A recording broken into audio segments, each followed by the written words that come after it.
There is a troublesome assertion in today's second reading. Son though he was, he learned obedience from what he suffered. This verse conjures up an image of God as a disgruntled parent who inflicts punishment on a disobedient child to teach the wayward one a lesson. Such an explanation for Jesus' passion is highly problematic, both theologically and pastorally. What was it that Jesus needed to learn? What needed to be made perfect in him? Does Jesus then treat us that way, who are called to obey him? The notion of obedience being learned through the imposition of suffering can be misused by persons in authority as justification for abusive behavior toward those who depend on them. In homes where there is domestic abuse, husbands might beat their wives to teach them obedience and submission. Some parents use physical punishment to teach their children to respect their authority. Surely this is not how we should understand today's readings. Jesus is not removed from humanity in some inaccessible sacred sphere. He experienced everything that we do except sin.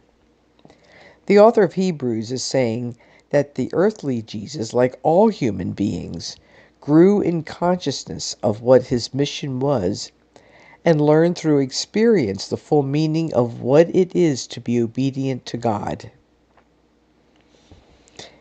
Thus, it is Jesus' process of coming to a full understanding of his mission and its costs to him that the author speaks of as Jesus becoming perfected.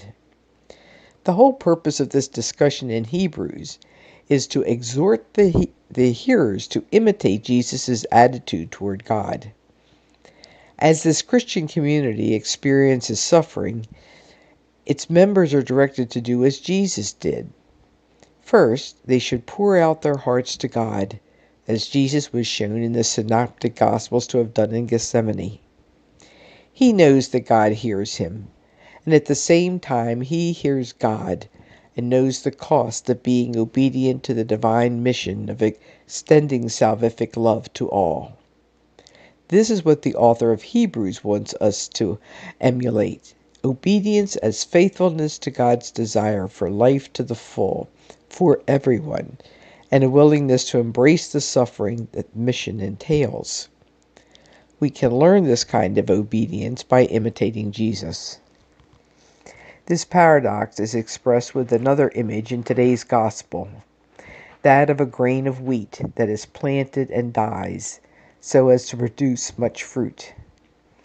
Death in this metaphor is not the end of life, but a transformation by which one is made perfect, that is, reaches the full flowering of God's design.